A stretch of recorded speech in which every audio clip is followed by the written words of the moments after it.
What is up, folks? I'm Misha Jones, and you're tuned in to yet another episode of Cease and Assist, where I'm not talking law, I'm talking basketball. And here, women's basketball comes first. On today's episode, I'm continuing Cease and Assist's new mission of giving representatives from the 14, 15, and 16 seed teams who were meant to play in the NCAA Tournament a chance to tell the world all about their seasons. And today, head coach Todd Starkey from Kent State University women's basketball is here joining me. Coach, how are you doing? I'm doing well. How are you? Can't complain. As I told you, I'm in my parents' basement, so, we're making it work. You're bunkered in your parents' basement, all safe, right? Yep. So if you haven't followed the Golden Flashes this year, here's a little bit of a crash course. They finished the year 19-11. They clinched a share of the Mid-American East Conference Division Championship. They had 5 players, you heard me right, 5 players averaging double figures, and were projected to make the tournament as a 14 seed because they were the highest seed left in the MAC conference tournament before it was canceled in the semifinals. And Coach, is there anything else I missed that you need to tell the world about your team? That's pretty good start. That we had 2 freshmen on the all freshman team. We started 2 freshmen and 2 sophomores all year. So we're kind of coming into our own right at the right time with a really young team. So it was a tough pill to swallow, but we're excited to be playing our best basketball at the end. And that you were. I mean, from your point of view, what clicked that made it so special down the line? Because you hear coaches say you want to peak at the right time, and it seemed like, as you said, your team was peaking at the right time. So what? Yeah. I really feel like we were. Yeah, I really feel like we were, and we talked about that all year because we faced some adversity. Not real adversity, just athletics adversity. With our team.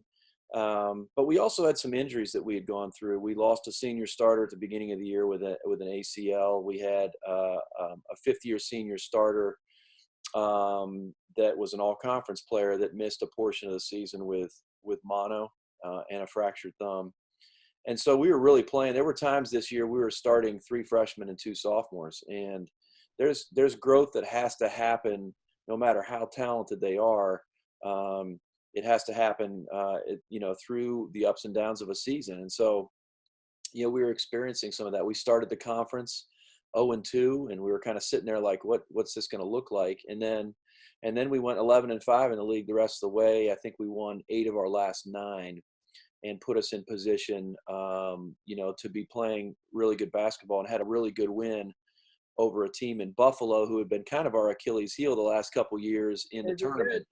Really good team that Coach Jack has up there. And so we were facing Buffalo for the second time in 5 days and had lost to them at their place in a game on the road that didn't have as much significance for us in conference seeding as it did with them. And they played very motivated. Turned around and had a great win over them.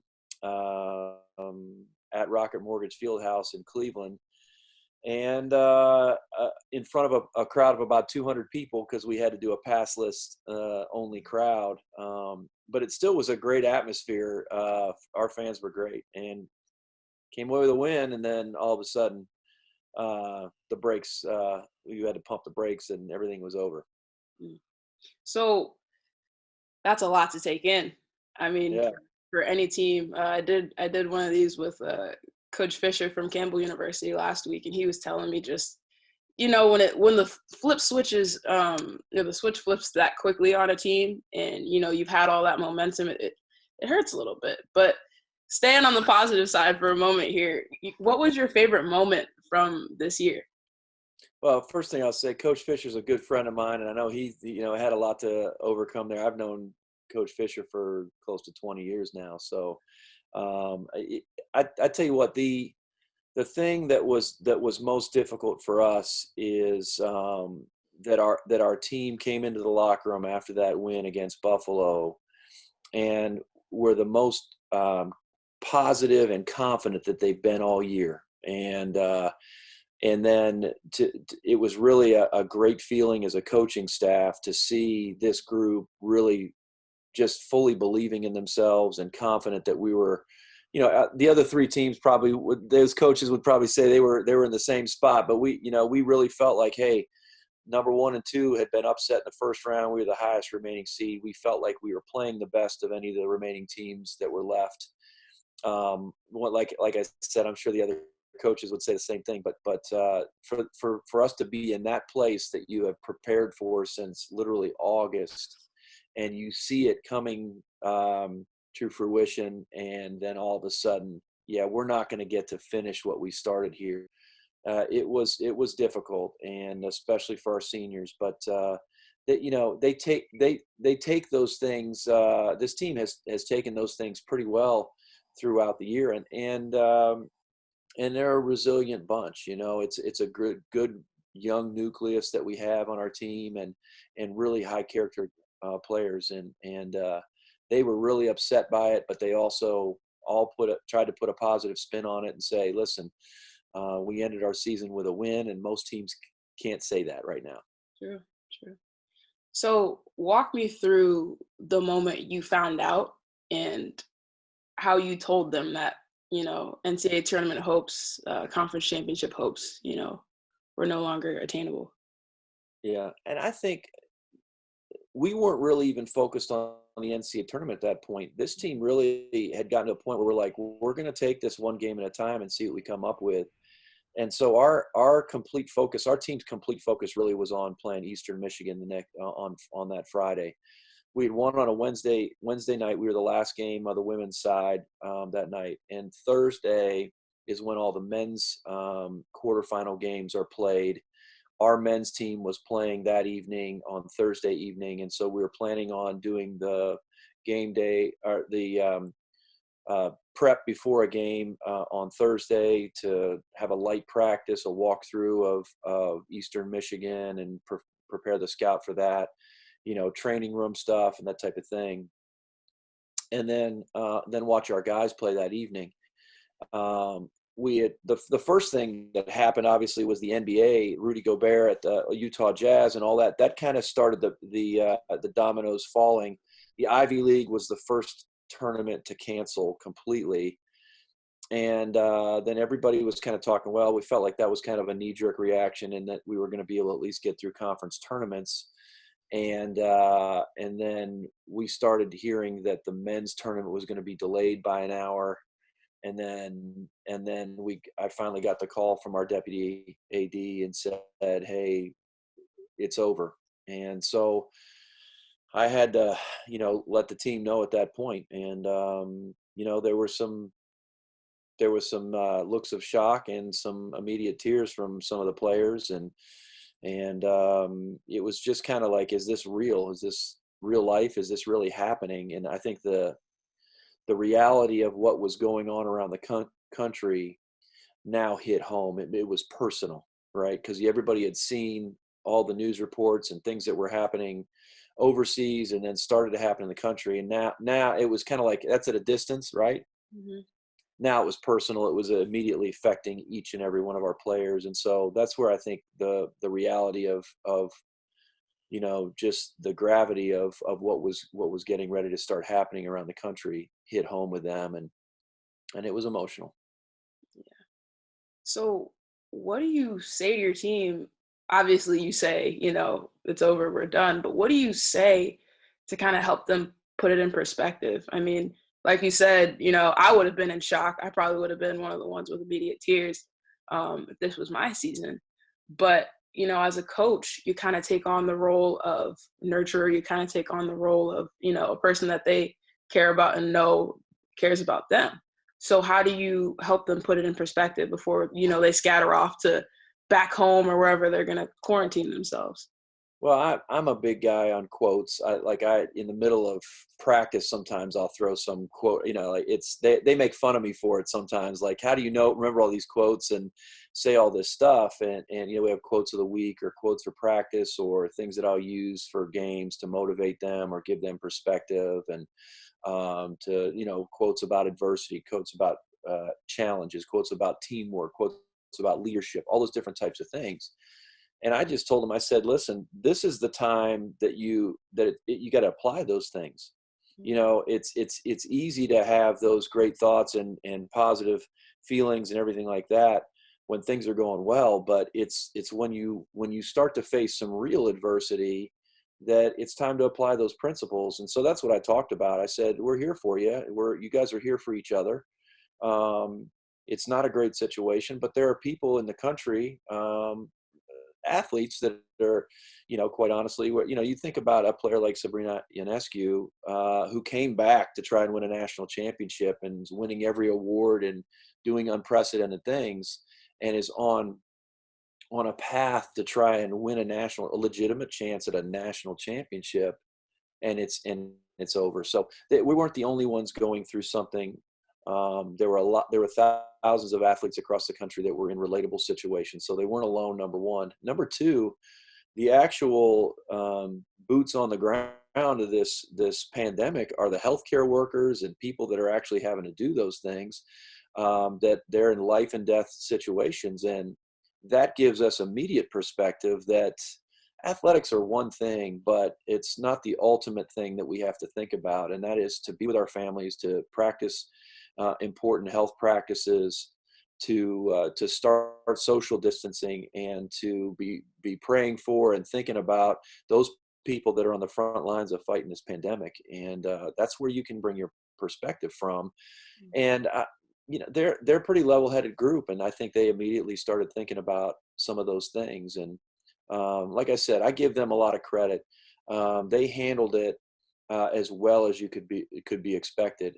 And we got them back to campus. We did an initial health check with them in the athletic training room, checking temperatures, make sure they were in good shape, talked about academics, and then we sent them on their way as quickly as possible, because we had a feeling that travel across the country was going to start getting limited. So we wanted to get our players, especially from a distance, back home as safely as possible.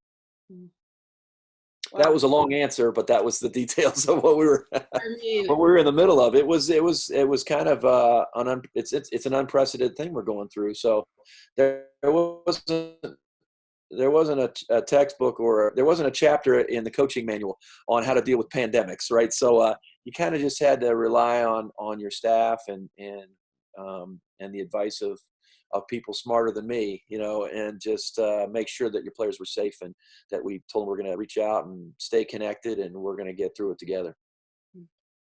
Well, I mean, it's very sobering, when you really have to face up with the reality of it. And two, nobody who ever asked to interview you is going to be mad at a long answer. So right. I appreciate that. I've been accused of running down a few too many rabbit trails in interviews and stuff like that. But it's the reality of what we were dealing with, and it was like I said, it was very real in that moment, that the coronavirus was now something that was not just in the news media or something that other people had to deal with.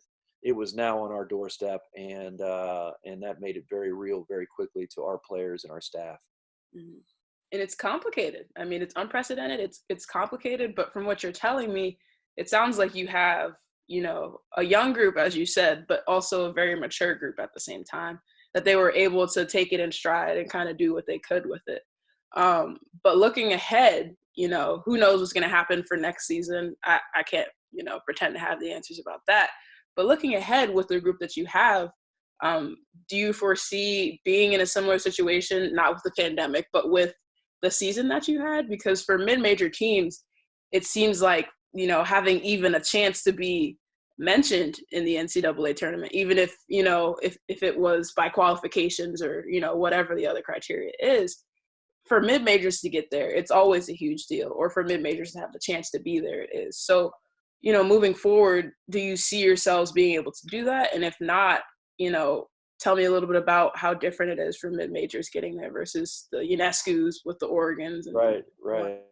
No, our expectation is to be right back in that situation, or even a more favorable one next year. I like our young team. I like the players that we have coming in. I think we have a great opportunity to be better than we were this year or next year.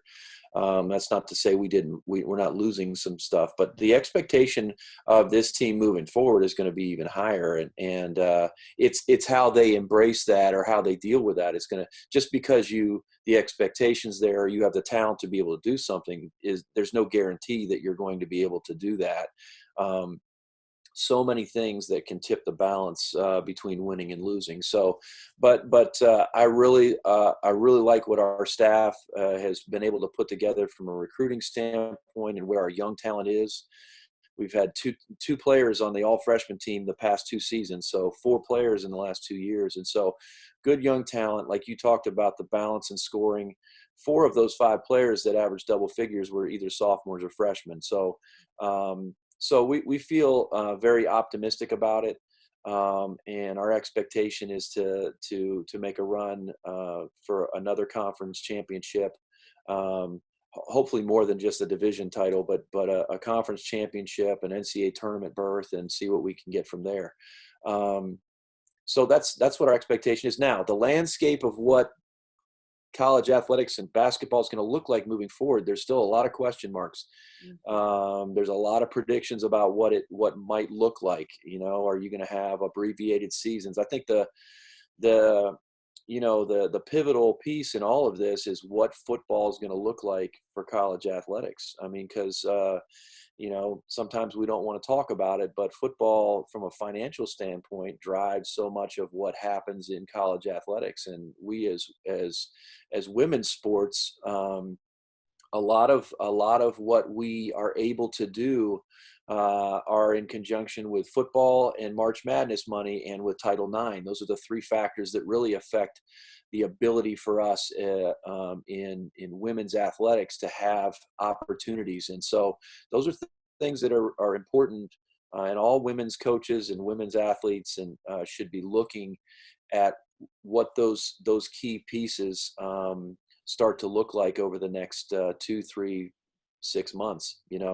So I want football to be as close to what it was in the past, because I think that's going to affect a lot of things. That TV money from football and men's basketball really helps so many things happen. So we'll see moving forward. The landscape, we have to be adaptable. The number one thing we talk about as a team, we want to be as an adaptable team. And the number one thing we have to be as leaders is adaptable as well. So staying in good communication with our staff and our players, doing some out of the box thinking about what this could look like and how we can approach things. We're trying to do everybody's scrambling to do some out of the box recruiting right now, because we're not allowed to have contact on campus or off campus with recruits until at least after May 31st now, what the NCAA said. So a lot of things that you just have to be able to kind of figure out as you're going, because we are, like you said, we are in unprecedented times, and you can either shy from it or you can embrace it, and we're just choosing to embrace it and see all the positive directions we can go with it.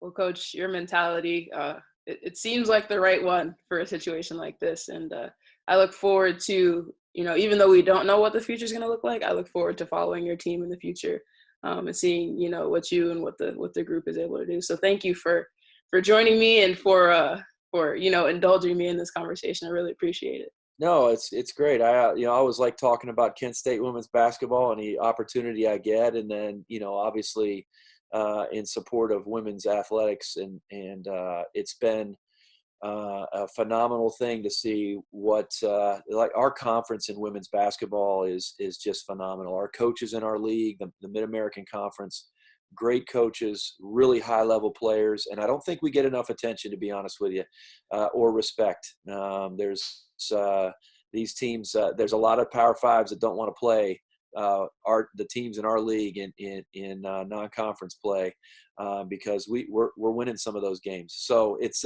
been an exciting run for me so far, and just really look forward to what the future holds.